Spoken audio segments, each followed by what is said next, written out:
Bienvenue dans cette édition de Mots et écrits, votre programme qui rend hommage aux auteurs, aux écrivains, aux poètes et à leurs œuvres. Aujourd'hui, nous irons à la rencontre de Pritva Nocimoulou, poète, cinéaste et acteur. Après avoir lancé son premier livre, Le miroir de la vérité, en 2021, il revient cette année avec son second livre, L'équation de la vie, où il nous parle de la vie.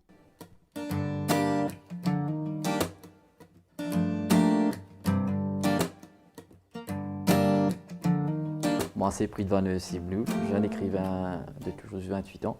Aujourd'hui, je vais présenter mon deuxième ouvrage, L'équation de la vie. Dites-nous, pourquoi est-ce que l'écriture a une si grande importance dans votre vie? Ça a débuté l'an dernier en octobre dernier, le 19 précisément, avec mon premier livre qui est sorti. Ça s'intitule Le miroir de la vérité. Toujours basé, comme mon deuxième livre, sur la poésie et des réflexions sur des sujets tabous de la société. Depuis ça, voilà, jusque-là. Un an après, un deuxième ouvrage. Comment est-ce que tu as découvert cette passion pour l'écriture, pour la littérature?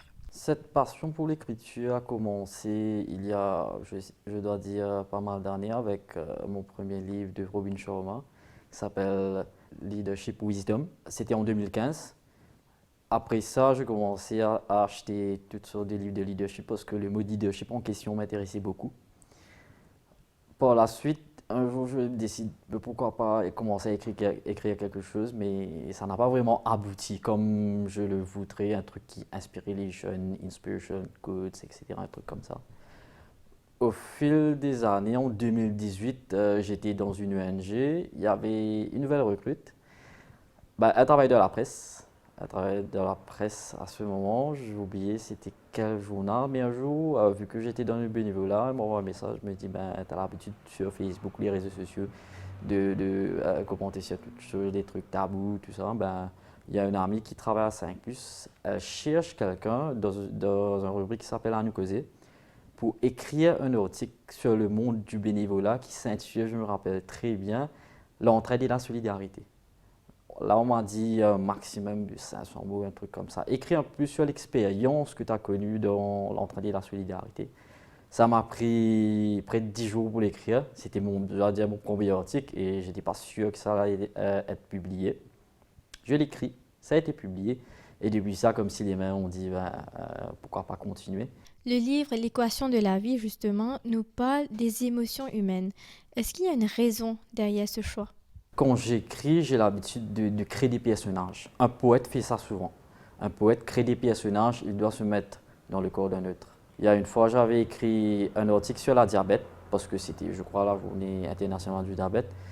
Là, je me suis mis dans la peau d'une de mes tantes qui a souffert du diabète pendant pas mal d'années. Je l'ai vu souffrir pendant toutes ces années.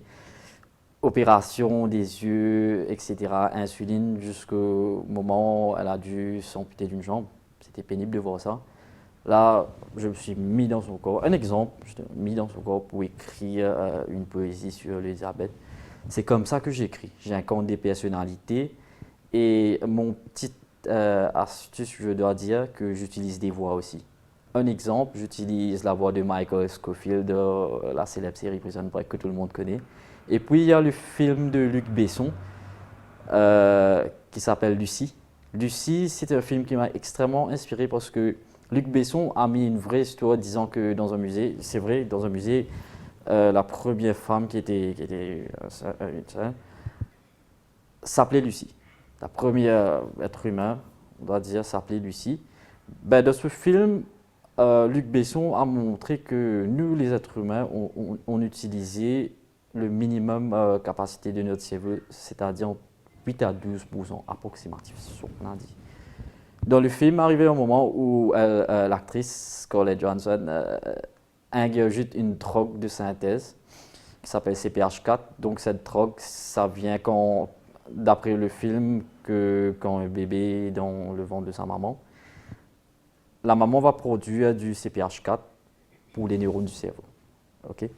Dans ce film, arrivé à un moment, elle ingurgite si tant de cette drogue, elle arrive à 100%. C'est pour ça que ce film m'a inspiré comme si, pourquoi pas pousser les neurones d'un être humain de façon à ce qu'on puisse dépasser nos limites sans comme si avoir à dépenser de l'argent. J'utilise ces deux voies-là pour incarner mes caractères. Et le livre nous parle aussi des étapes de la vie en général. Est-ce que ces poèmes reflètent des expériences personnelles? Dans le deuxième livre, minime. La plupart sont des témoignages des amis, je dois dire. Parce que, allons prendre un exemple, le mariage. Je ne suis pas marié. J'avais une amie qui s'est mariée, elle avait même eu un enfant, ils vivaient heureux. Jusqu'au jour où il y a eu le divorce, là, elle m'a raconté comment sa vie a basculé. Mais elle a repris le dessus. Ça m'a extrêmement touché, vu qu'on est très proches. Il y aura aussi, regardez des palabres, ça nous concerne tous. Il y a toujours des palabres, on en a toujours, que ce soit sur nous, sur les autres. Nous-mêmes, il y a des fois, on fait des palabres, on n'est même pas conscient. On aura l'anxiété. L'anxiété des gens qui se confient à nous. Il y a même un chapitre qui s'appelle Le boulanger, c'est pain. Ça, j'incarne, regarde comme on critique souvent les boulangers, etc. etc. C'est vrai, mais on gaspille beaucoup de pain. Tout le monde gaspille du pain tous les jours, mais on ne se demande pas comment. J'ai un ami boulanger qui m'a raconté ça, comment il fabrique du pain dans un supermarché, qu'il est très mal payé, il doit se lever tôt. Et sur ça, ils reçoivent des complaintes des gens. Ces gens voient assez du pain qu'ils vont gaspiller, qu'ils vont jeter. Il y a aussi sur les études. Il y a un des poèmes que j'aime bien, Les études et après, qui incarne un personnage, un enfant, je dois dire, qui va être pressionné, qui va avoir tout de mots pour pouvoir avancer, progresser, avoir des bons résultats sur papier. Mais juste après ses études, pas de job, rien, ben, qu'est-ce qu'on va faire? La déprime revient toujours, l'anxiété. Ça parle aussi d'amour aussi. L'amour, un peu de politique, non, pas vraiment. Avant avoir écrit le livre Équation de la vie, tu as écrit un autre livre, Le miroir de la vérité. Est-ce que tu peux nous parler un peu de ce livre? Le miroir de la vérité a été écrit en un mois et demi pendant le deuxième confinement, donc l'an dernier. J'avais déjà eu l'idée d'écrire un livre un jour, mais je ne savais pas sur quoi et quel format. Le premier titre du livre que j'avais choisi aurait été Les poésies de l'univers. Okay. J'avais fait un petit draft, comme tout le monde commence. Il y avait 8 chapitres que j'avais déjà écrits. Mais après, avec le boulot, je n'avais pas encore terminé les études, tout ça. Il y avait d'autres priorités. Ben, ensuite est venu le premier confinement. Après le premier confinement, il y a beaucoup de choses qui s'étaient passées. La vie a changé pour tout le monde. On avait peur. L'économie avait tombé. Le travail, je suis agent immobilier qui avait extrêmement tombé. On ne savait plus quoi faire. On avait peur de sortir. Qu'est-ce qui va nous arriver? Est-ce que c'est la fin du monde? Ben, juste après le premier confinement, en décembre, je me dis, ben, pourquoi pas commencer? J'ai commencé à écrire. J'ai mis en parenthèse Poésie de l'univers. Arrivé février, là c'était, je crois, c'était fin février, deuxième confinement annoncé. Là, je me suis dit, it's now or never. Il n'y avait rien à faire. Il n'y avait rien à faire. Donc, je me suis levé tous les jours pendant un mois et demi, matin au soir, écrire de nouveau. À chaque fois que je commençais un chapitre, il y avait le titre d'un autre chapitre qui venait. Mais arrivé à plus de 50%, j'étais en train de dormir un jour, je me dis, ben, quel titre? Si le livre arrive à sortir, quel titre? Là, le mot vérité restait, j'ai mis dans un côté. Vérité de quoi? Qu'est-ce qu'on va choisir? Dans ma chambre, il n'y a pas de miroir. Il n'y a pas de miroir. C'est un aspect que j'aime bien. J'aime bien rester comme si... Ça, tu sais, le truc, un miroir, alors hier, on ne sait pas qu'est-ce qu'il y a. Notre reflet, c'est pareil comme dans les films.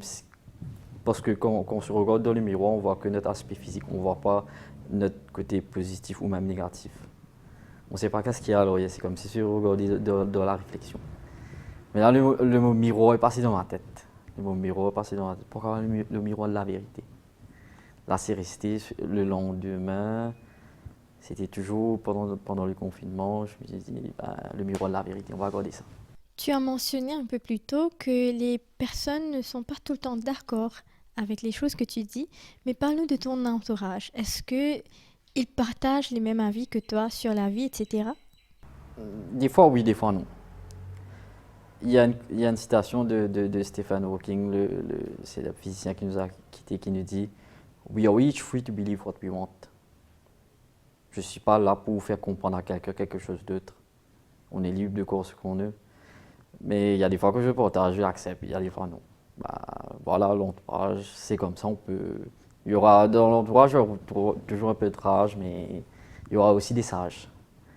Mais il faut s'y faire, il faut accepter que l'on veuille ou non l'opinion d'une autre. C'est ça qu'on appelle l'opinion. C'est pas un accord ou un désaccord, mais c'est le centre. Et après avoir lu tes livres, quels sont les retours que tu as eus des lecteurs, des autres auteurs, etc. Bon, la majorité, je vais pas mentir, c'est pas pour me flatter aussi, c'était assez positif. J'étais content, j'étais ému de voir que des gens que j'ai jamais rencontrés m'envoient des messages, qui achètent d'autres livres, qui commentent sur ma page Facebook ou même sur mon profil personnel, que les livres les a touchés, qu'ils ont vécu la même chose quand on commence avec les premiers chapitres, qui est assez sur la réalité qu'on voit de nos jours quand on regarde de gauche à droite, devant à l'arrière. Bah, ils ont aimé et ça m'a plu. J'ai reçu des critiques qui me disaient ben, ce livre, ça c'est plutôt pour les filles, qu'il y a un type d'âge qui ne va pas l'accepter, plutôt écrire un roman policier. J'ai entendu toutes choses. On ne sait pas ce que va sortir de la bouche des gens. Il y a des gens qui me disent ben, pourquoi tu écris un livre, pourquoi pas attendre ta retraite, avoir plus de temps, pourquoi te concentrer sur les priorités.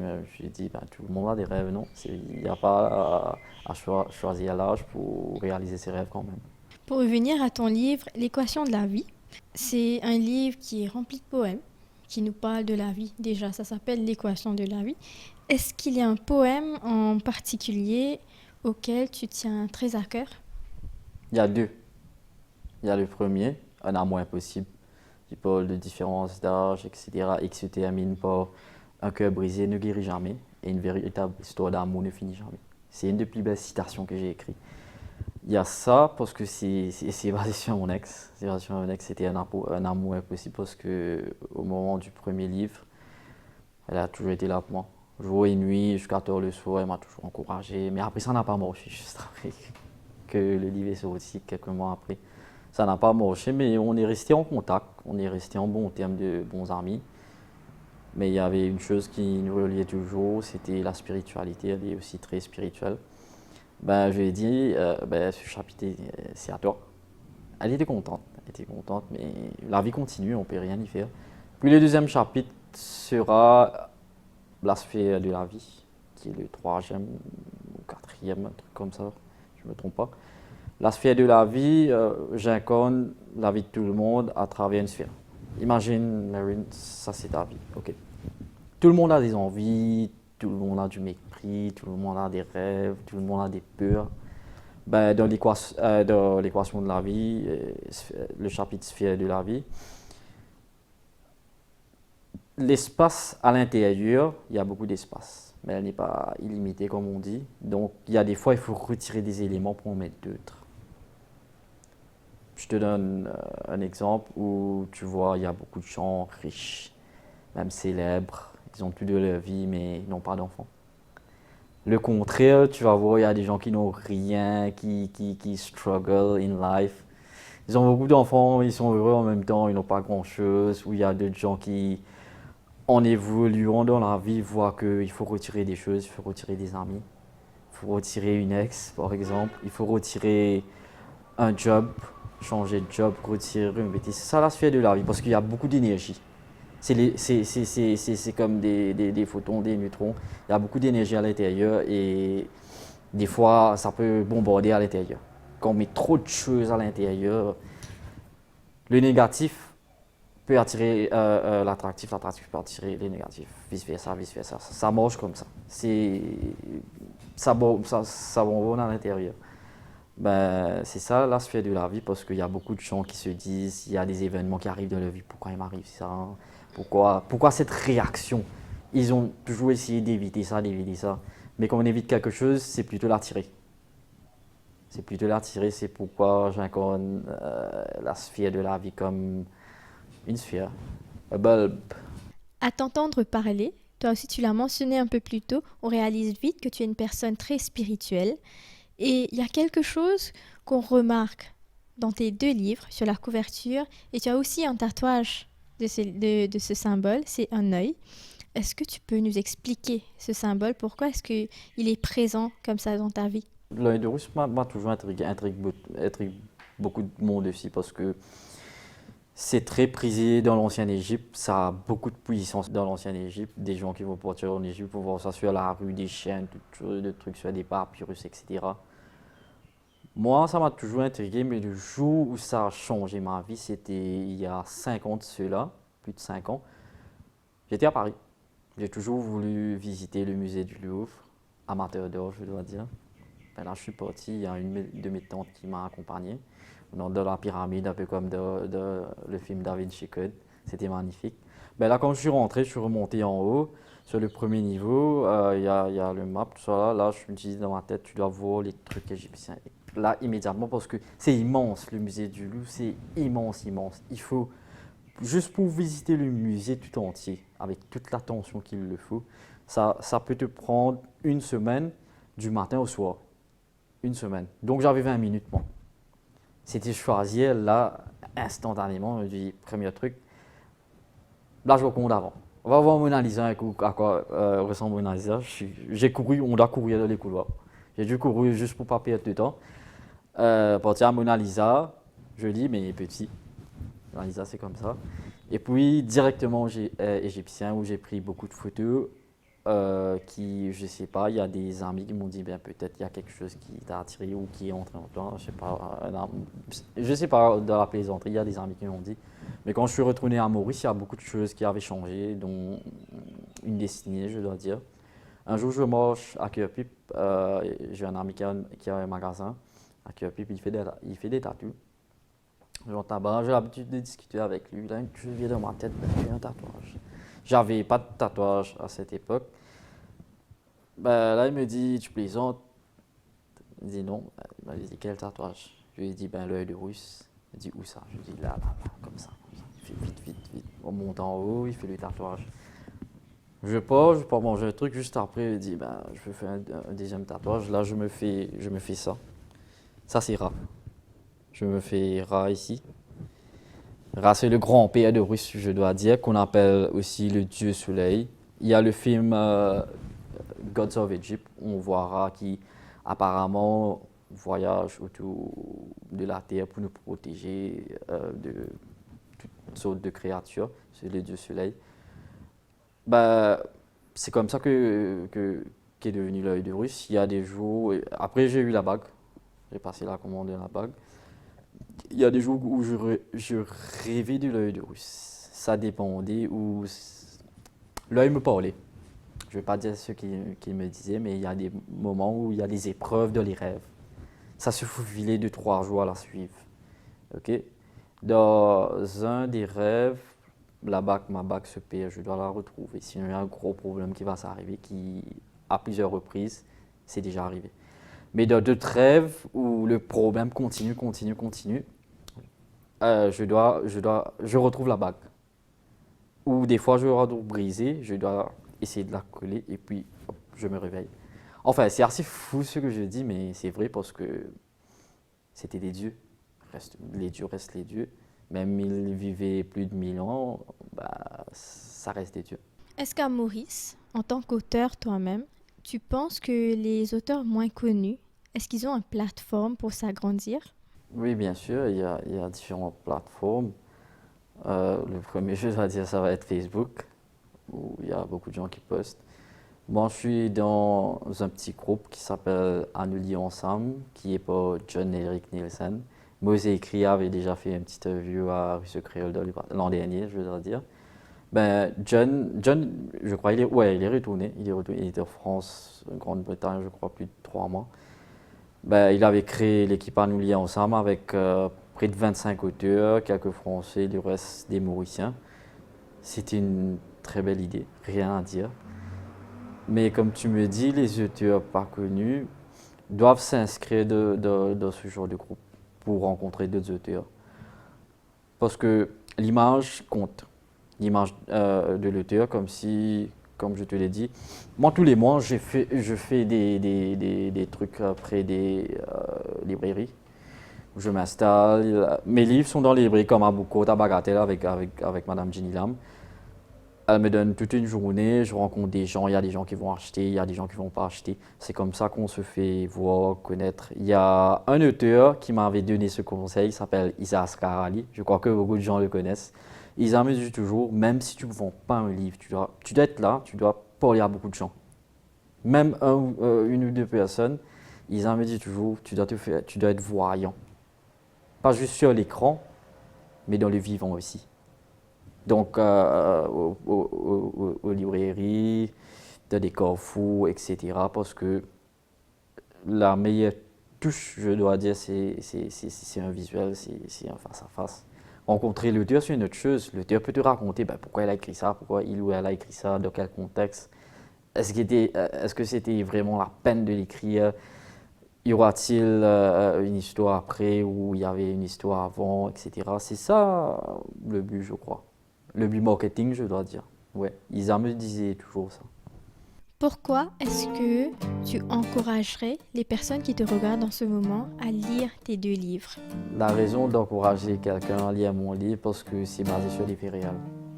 True Stories, ça inspire pareil comme mon premier livre qui est basé sur les chapitres sur ma vie, la plupart sur ma vie. Ça peut inspirer les jeunes, comment réagir devant, comme dit l'équation de la vie. Dans la vie, il y a toujours des problèmes. Trouver l'équation et ensuite vient la solution. C'est comme ça. Il y a des livres que je donne à des amis. Il y a des e-books que j'ai déjà commencé à envoyer, cadeaux. Il y a une amie qui me dit, une amie proche, franchement, on va ça, je vais l'acheter après. J'ai envie de payer des sous là. Elle me dit non, toi tu es une amie fidèle parce que avant la sortie du livre, avant même d'avoir fait la mise en page, etc., j'envoie des extraits à des amis, note-moi sur 10, comme ça. Ouais, c'est vrai. Juste pour avoir un aperçu, d'un point de vue holistique, je dois dire, je dois regarder toutes sortes d'œils, pas qu'un seul œil. Finalement, je te demanderais, est-ce que tu as un message à faire passer aux personnes qui te regardent en ce moment? Réalisez vos rêves, sinon vos rêves resteront des rêves. Même si un rêve s'écroule, il y a d'autres rêves qui arrivent. Il y a toujours des rêves. C'est ici que prend fin cette édition de Mosée écrit. Au plaisir de vous retrouver pour le prochain épisode. À très bientôt.